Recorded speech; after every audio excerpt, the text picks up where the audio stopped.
Hi and good evening. Thank you for watching. I'm Shakil 5858. I am Buddham.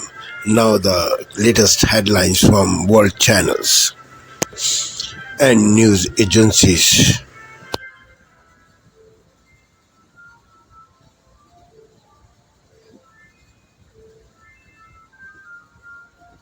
Purported leak.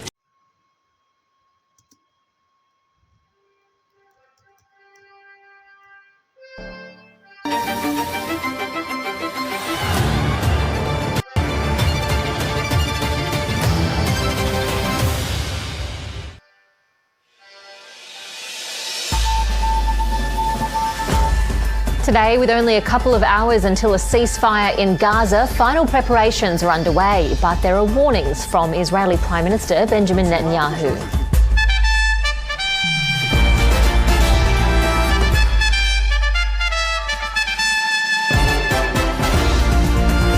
An infant killed and 2 people injured after a deadly house fire in Hobart.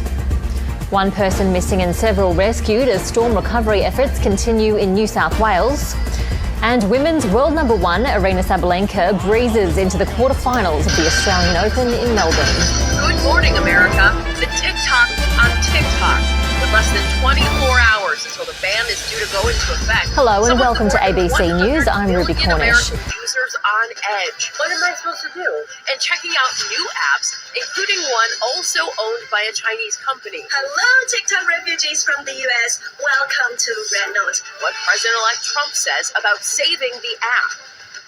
Inauguration switch. Donald Trump moving his swearing-in ceremony indoors due to the deep freeze in the east, setting off a last-minute scramble to move events inside. Countdown to a ceasefire. Israel's cabinet approves a pause in fighting in Gaza, set to take effect early Sunday morning. What we know about the deal and the release of dozens of hostages set to begin tomorrow. Rising from the ashes, many Southern California residents finally allowed back to their homes, able to see the damage and see what's left, many vowing to return. We're rebuilding. We're not selling. As fire crews race to contain the fires still burning before the winds pick back up as the death toll rises.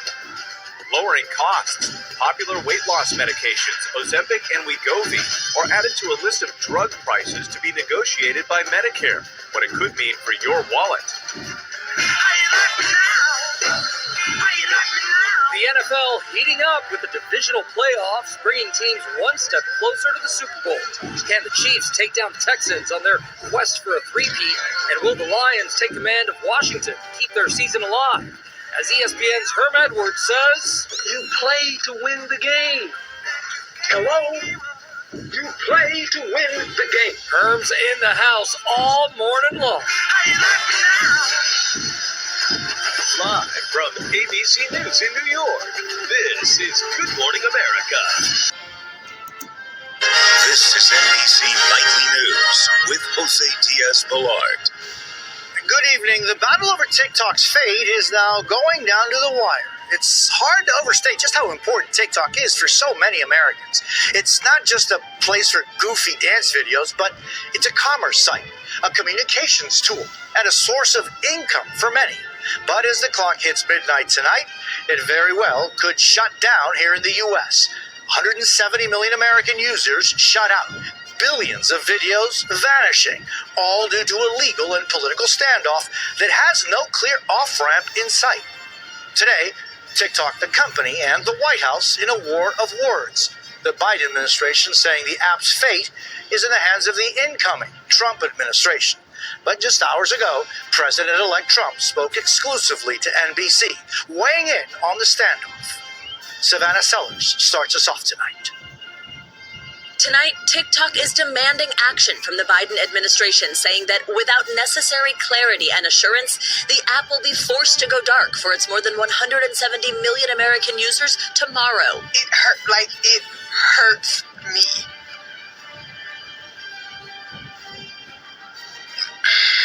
Users flooding the video sharing tool with farewell messages.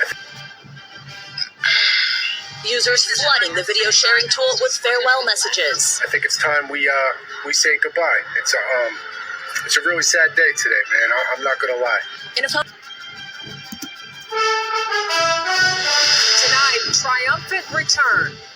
President-elect Donald Trump arrives in the nation's capital in full control of Congress and his goals. The resistance taking to the streets today. I'm Willie James Inman in Washington, where a seismic political shift is about to take place. Inauguration celebrations featuring bone-chilling cold and high security. From Falcon 1, you have the best eye in the sky view of what's going on. That's why it's such a key tool on a day like Inauguration Day. Also tonight, a new winter storm and polar plunge sweeps across the country.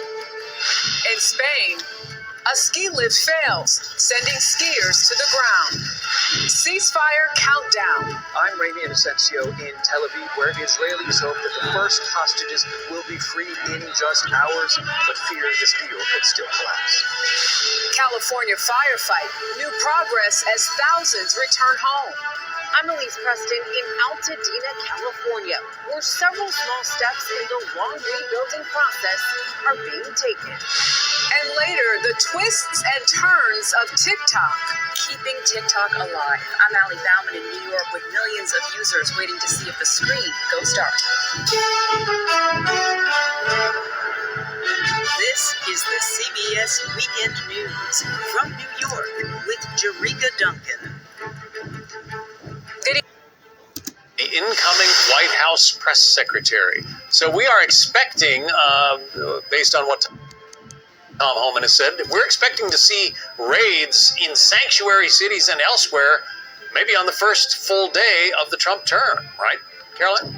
Well, I would never comment on specific law enforcement operations, but what I will tell you is that the American people can expect that President Trump and his administration are going to deliver on the promises that he made to the American people on the campaign trail. And one of many of those promises is launching the largest mass deportation operation in American history. The Biden administration has allowed an unsustainable wave of illegal immigrant criminals into our countries. We have seen them migrate into every community in every state across this country. Every state is now a border state. This is unsustainable, and anyone who breaks our nation's laws has to be removed from this country. We must be a nation of law and order. And don't just take it from me. The American people are on President Trump's side when it comes to this promise. According to a new New York Times poll that was released this morning, 68% of Americans support sending illegal immigrants home, and 83% of Americans support deporting illegal immigrants, especially those who have committed crimes in this country. So President Trump has the support of the American people on his side, and he is going to deliver on this very important promise to secure our nation's borders and deport illegal migrant criminals. He's got an experienced guy at the helm. Here's what Tom Homan says about what is ahead.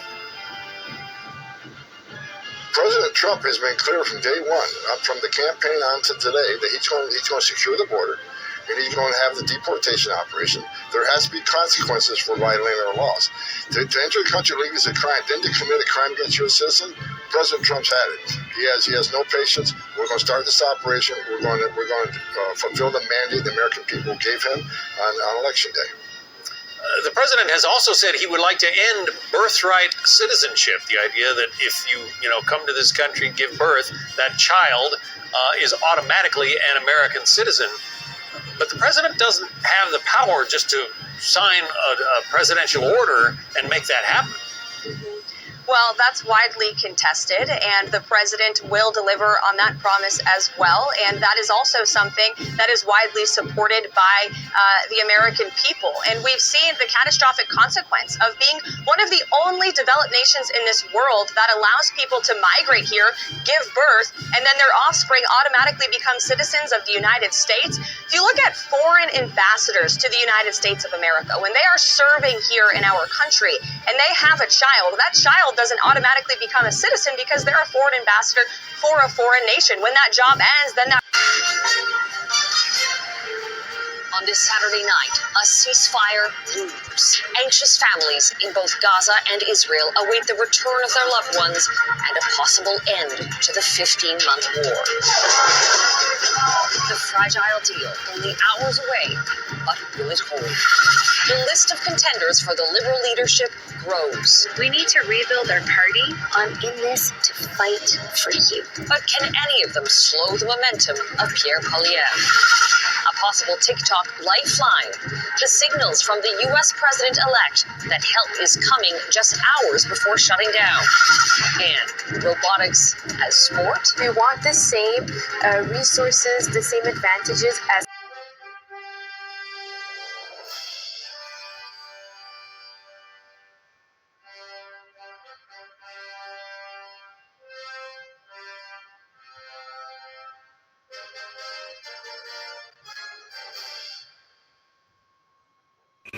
I'm Yana Lee, France 24's correspondent in Beijing, covering Greater China and the Koreas. Catch my reporting on TV, on our website, and on all our social media platforms. Yana Lee, one of the 200 France 24 correspondents around the world.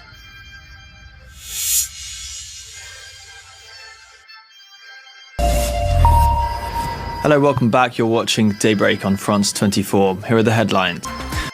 Less than 1 hour until the ceasefire in Gaza, Benjamin Netanyahu says it won't start until Hamas lists which hostages will be released. Hamas says the list's delay is for technical reasons. TikTok has shut down in the United States, at least for now. Donald Trump is promising to reverse a federal ban once he takes office on Monday. And protesters in Seoul storm a courthouse where the impeached president, Yoon Suk-yeol, was handed an extended detention after his attempt to impose martial law.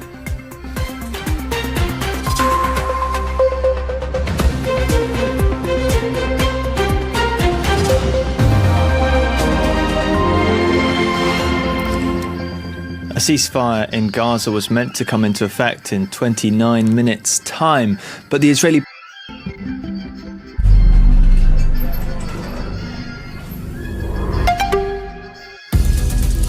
This is DW News, live from Berlin. Israel a truce in Gaza. But as hopes rise for an end to the fighting, Israel's Prime Minister says the truce will not begin this hour if Hamas militants don't provide a list of hostages to be released. Coming up is Washington as his inauguration celebrations kick off with a gala dinner and fireworks. And uncertainty for TikTok users in the United States as a nationwide shutdown for the app takes effect. It tells users their incoming president might get to them scrolling again.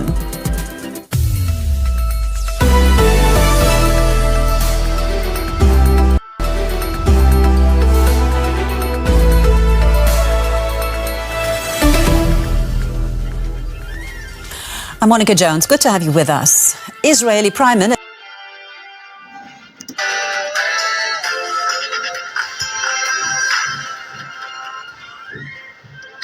Breaking news in the last few minutes that the Israel-Hamas ceasefire could potentially be called off. That's just minutes before it is actually meant to take effect. So could it dash hopes of the family of the last remaining British hostage who just an hour ago was so close to freedom? History will remember this day. Donald Trump shrugs off the protest as he arrives in Washington for tomorrow's inauguration.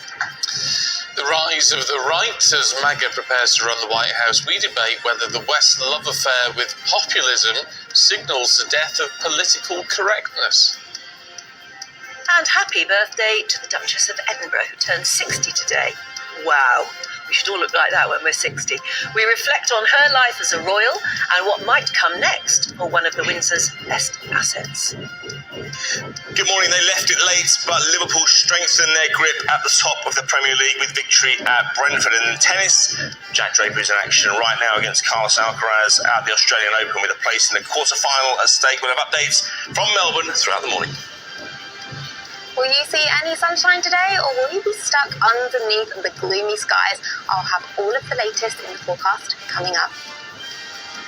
It's just gone 6 o'clock. I'm Stephen Dixon. And I'm Anne Diamond, and this is GB News Breakfast. Asia Now. Hello, it's 2 p.m. in Singapore and Hong Kong, 11:30 in New Delhi, 1 o'clock in Jakarta. I'm Angela Lim at this hour. TikTok's stops working for millions of users across the US ahead of a federal ban set to go into effect today. The short video app also gone from Apple and Google app stores in America. Impeached President Yoon Suk-yeol refuses to appear questioning after he was formally arrested on insurrection and abuse of power charges following his short-lived martial law declaration. And the ceasefire in Gaza is set to take effect in less than an hour, but a warning from Benjamin Netanyahu that it may not begin until Hamas issues the names of the hostages to be released. Hamas affirms its commitment to the deal, citing technical issues over its delay.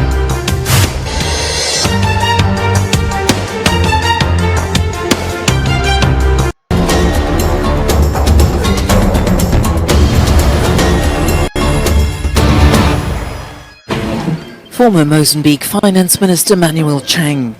He was sentenced on Friday in a New York court to 8.5 years in prison, 6 of which he's already spent behind bars in the United States and South Africa. Chang was convicted in August last year for his role in the so-called hidden debt graft scandal that sparked an economic crisis in his country. He was found guilty of accepting $7 million in bribes in exchange for signing off on $2 billion in secret loans to state-owned companies from major overseas banks. They were supposed to pay for projects including the purchase of a tuna fishing fleet and improvements to maritime security. Instead, the funds were plundered through bribes and kickbacks, the projects collapsed, and the companies defaulted, leaving investors with millions of dollars in losses. A senior United States diplomat says Washington had offered to extend an important railway infrastructure project developing a spur into the Eastern Democratic Republic of Congo. The US has been supporting the Lobito corridor that links the resource-rich but landlocked DRC and Zambia to Angola's Atlantic coast. Outgoing Secretary of State for African Affairs Molly Fee says the proposal was seen as an incentive for a peace deal between the DRC and Rwanda. Kigali seems to have walked away from it. Rwandan during President Joe Biden's visit to Angola. The eastern part of the DRC has struggled for decades with violence as more than 120 groups fight for power, land and valuable mineral resources. This includes the Rwanda-backed M23 rebels who've seized large swathes of the region. Kagame has never admitted his country is directly involved in the fighting, which the United Nations has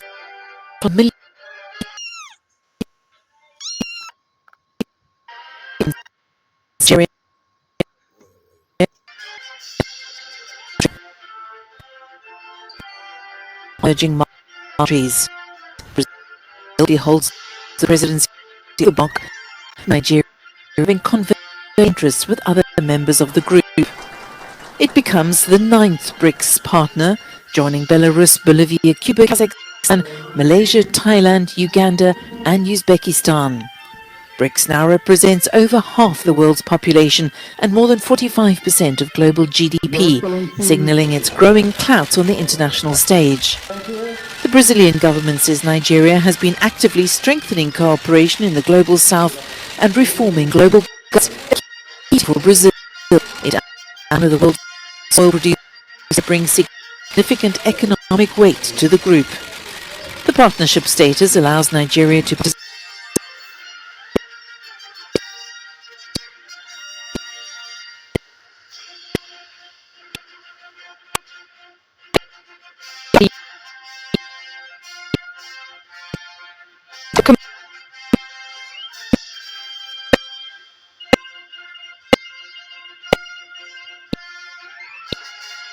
success as referred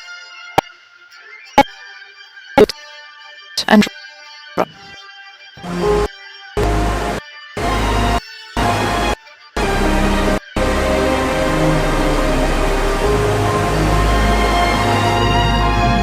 lohen kalastus eli pelastukset. Meillä on vuosi.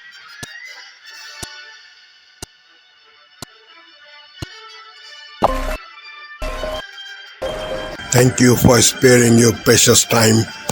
This is Amir Shakil. Have a good life.